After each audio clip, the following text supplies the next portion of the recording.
What's going on, guys? Okay, so we are in front of the 2024 Forest River Surveyor Legend 240BH LE collaboration unit. My channel working with the folks over at Forest River Surveyor Division to show you, I think, more of a family-friendly, practical RV that a lot of people probably would buy for themselves and their family.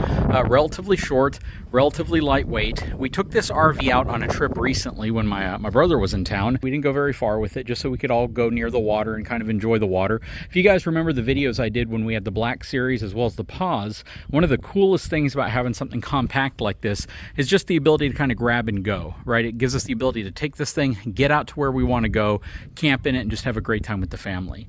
That said, I got a few more stickers I got to remove from it. I've been trying to go through this process of removing decals and stickers that don't need to be there. Of course, I'm leaving all the Surveyor stuff on here.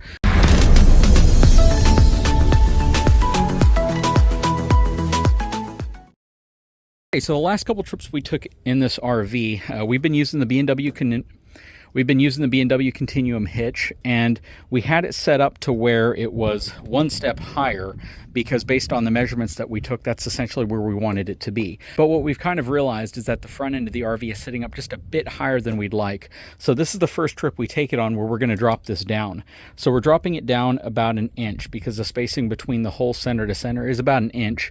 So we're going to drop it down 1 inch to see if it gives us any type of a difference. I believe we should be a little bit more level, maybe even a little nose low on the trailer side, which is really cool. But the nice thing about it is, because of the hydraulic system here on the Continuum, we can simply pump it back up if we feel that we need to transfer some weight or if we've moved some. Now, I don't think we're going to move too much weight because if you remember the videos I've made recently where we actually put this on the scale and we dropped the nose down and the amount of weight transferring to the front was very, very, very insignificant, like maybe 50 pounds or so, and that was bringing the front way, way, way, way down. I think we'll be just fine, but it's more to give it more of a level stance, level ride. And just from a safety aspect, you do want to try to get as level as possible. And if you have to, a little bit nose heavy in the front of your RV versus rear heavy in your RV. That said, we're going to take the RV out again, and we're going to actually go to a really cool thing they do here called the Illuminated Boat Parade. So it's basically on the waterfront downtown where a bunch of boats and yachts, sailboats and things kind of decorate their entire setup with lights, and then they cruise by you. So it's a fun family event. A lot of people show up for it, and we're going to park the RV out there. So this should be interesting. Anyways, yeah, I will definitely let you know how it tows with the hitch position or the coupler a little further down, 1 inch down, one notch down from where it was before. But yeah, let's get this thing all set up so we can take off. Okay, so I'm in the process of hitching up, and I wanted to show you all something because I know this was a concern. I'm not completely done. I'm still going to connect my trailer brake disconnect. But in this process, I know a lot of people are concerned about ground clearance with the B&W Continuum. And from this angle, it looks like it would be a pretty big concern because there's maybe 5 inches of clearance between the bottom of that bracket and the ground right now. But one thing to keep in mind is any weight distribution setup, virtually all weight distribution setups, are going to have a portion of the hitch assembly that drops below the actual coupler. In most cases, it's your spring bar assembly where the spring bars slide in or they either connect to the bottom, and they're going to swoop down usually 3 to 4 inches below where the coupling bulk is. So it's going to be about 6 inches below where the normal hitch might be, and then it's going to be a few inches further down than that. Now, granted, the B&W Continuum does sit a little bit lower than those, but I think for the most part, people are concerned about this section right here and how far down that sits. Well, one thing I want to show you here is as you actually apply weight distribution and this cylinder right here compresses in, you're going to see that this piece right here dramatically increases in terms of overall ground clearance. And we're going to get to about 8 to 9 inches whenever we're done. So I've already tightened up the valve right here, and we're going to go ahead and start pumping, and you'll see what I'm talking about. At the same time, the back of the truck is raising up.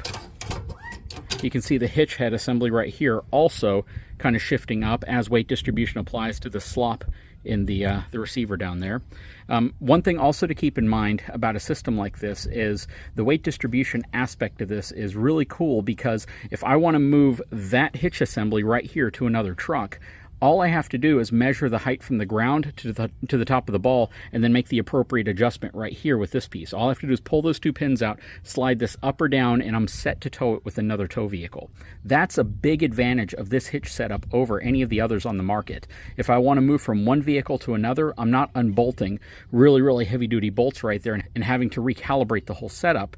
Instead, I simply pop the pins out, adjust the height of the coupler to where I need it to be so it supports the drop whenever I put this down on top of it. Basically, without getting too complicated with it, if I were going to take a traditional weight distribution setup like an equalizer or Anderson, I'm going to have to unbolt it and readjust it for the different height of the vehicle I'm connecting it to. And I may actually have to remove some washers or put washers in on some of those. With this one, all I have to do is determine how high I need this assembly right here, pop the pins out, slide it up or down, put the pins back in, and I'm ready to tow this with another vehicle. That is a huge perk of the Continuum. It's almost a good enough perk in and of itself that it makes this worth it if you have more than one tow vehicle. So if, let's say you have an SUV and you have a pickup truck, and you may be towing your trailer with a different vehicle, to be able to swap them like that without having to unbolt the hitch head is super, super convenient. But let's go ahead and keep pumping here, and you'll see what I'm talking about with that ground clearance. I'm going to pump it up to about 1,300 pounds. Right now, we're at about 1,300 pounds right now, so this is actually about where we want to be. Once we pull it out on the driveway and we see it from the side, we'll be able to tell how level we are. But yeah, this system works really, really well, and it is probably the most convenient system I've seen. Very, very cool. Anyways, we are pretty much ready to go. Like I've told you guys in the past, I typically don't film family trips, but because we're still relatively new to the Continuum, I definitely wanted to show you some of these processes. At the same time, answer some of the questions that people have had regarding this setup. At this point, super cool. And one other thing to keep in mind, because the chains themselves go through the spring bar assembly like that, if for some reason your trailer were to decouple from the ball itself, you have a lot more surface area to cradle to prevent the trailer from, dramatically shifting forward or pulling back. So I don't think the ball would ever fail, but for instance, if you accidentally highball it and you don't actually get it over the ball completely, at least you have a lot more mass right there to cradle in the event that the system collapses onto the chains, which is definitely a catastrophe you don't want to have happen whenever you're towing. Anyways, we're going to go and get the breakaway connected. We have all of our lights connected. We'll go through our tests and then we'll hit the road. Okay, so finally, before we take off, let me show you some ground clearance here. We have about 9 inches of ground clearance now between the ground and the actual bottom of the bracket there for the B&W Continuum. Plenty of room for most vehicles. Other thing to keep in mind is the fact that this truck sits kind of low as it is. So because the stance of the truck is relatively low, the fact is, most tow vehicles, if they sit up a little higher, you're probably going to have to worry even less about that because this entire assembly will be up a little bit higher. If you do sit lower, then you definitely want to keep an eye on ground clearance. It's not something you should ignore, but just keep in mind that this does not sit as low as you might think it does, especially once you're completely hitched up and you've added your weight distribution. But yeah, we're pretty much ready to go. You can see the trailer sitting pretty much level. You can't really count this spot right here because that's a taper in the trim itself, but everything looks really good. It looks a little bit better than it looked last time, which is what we were going for.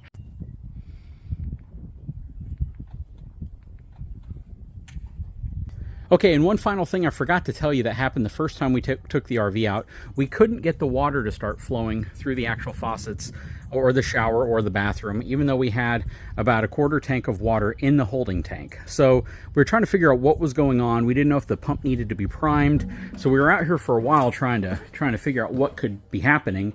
We even hooked it up to a jug of water to push water into the city water system to maybe prime the system, maybe if there was water not going through the pump and it was cavitating.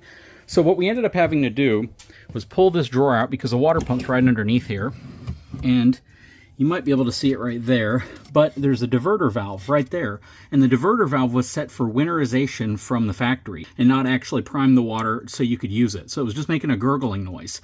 A lot of folks that have this type of problem with their RV might automatically think they need to take it back to the dealership and get it worked on. However, if the system was actually sold and they didn't put the system into a run mode, which typically when you get a PDI at a dealership, they're going to do that so that at least they can run water to the system to make sure the water pump's functioning.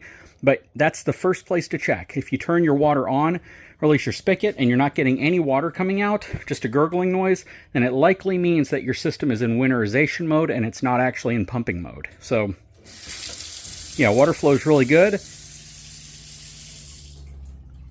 You could hear the water pump kick on and then shut off whenever the pressure builds back up. So just wanted to share that with you all, just in case you buy a new RV and the dealership doesn't turn it from winterization to use mode. As you can see, we're hitched up to the B&W Continuum hitch. Everything's working really well. No sway, nothing at all. Sweetie, how does it feel so far? Do you feel uncomfortable at all? No, I actually forget it's back there. Yeah, my wife is telling me, you got to remember that you're towing a trailer, and right now I'm towing it effortlessly. Interesting thing from a fuel economy perspective, we're getting like 15 miles to a gallon, which is like 10 miles to a gallon less than what this thing normally gets, which is pretty crazy for a full-size truck. But that's like 7 miles to a gallon better than what my wife's Expedition gets towing. So these diesel engines are pretty dang extraordinary. We got the TPMS system up front showing us our tire pressure. And again, we really don't like to film these types of things, but since we're coupling this to, you know, our coupler, the B&W Continuum, I figured I'd kind of give you an update on it. But it's towing effortlessly. This is really a great rig. As the trailer sits right now, it's probably about 6,200 pounds, and just a hair above the low average that I like to talk about whenever towing with a half ton. But we're dialed in well, especially with the Continuum hitch, as well as the passengers inside of the vehicle. And again, my whole recommendations around towing and the numbers are all really based upon giving you the most comfortable, stress-free towing experience. And right now, I can say it's pretty comfortable and it's pretty stress-free. Would you agree? Yep, it is smooth. Yep, absolutely. Well, anyways, we're going to see if we can find a spot. Traffic's definitely picking up down here. We still got a little over an hour until the actual event starts. We probably should have come out here a little bit earlier, but I had to do some things in the shop. Okay, so the boats are all getting lined up. You can see more of them appearing. There's going to be a bunch of them by the time they're ready. The main boat is right there. It's more like a yacht. We're parked right here. And yeah, we kind of waited till it started. We were actually parked further over in an area where there were less traffic, and we wanted to park in a way that wasn't obstructing too much traffic. So there's still actually a spot behind us, and then there's like 4 more spots on the other side there, and then there's like 3 more spots on the other side there. So got the light on, got the porch light on, and we're set up well.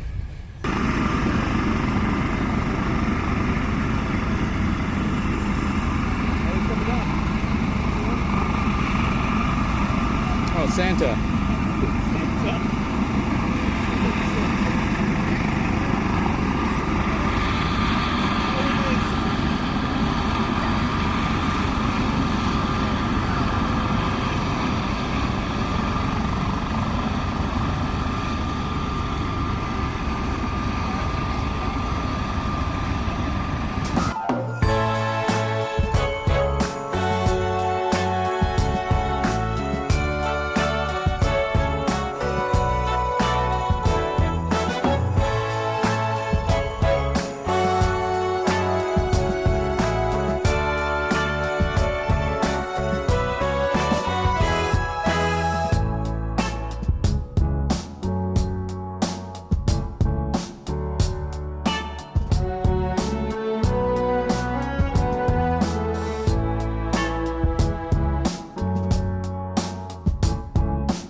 wrapping up the show. That was really cool.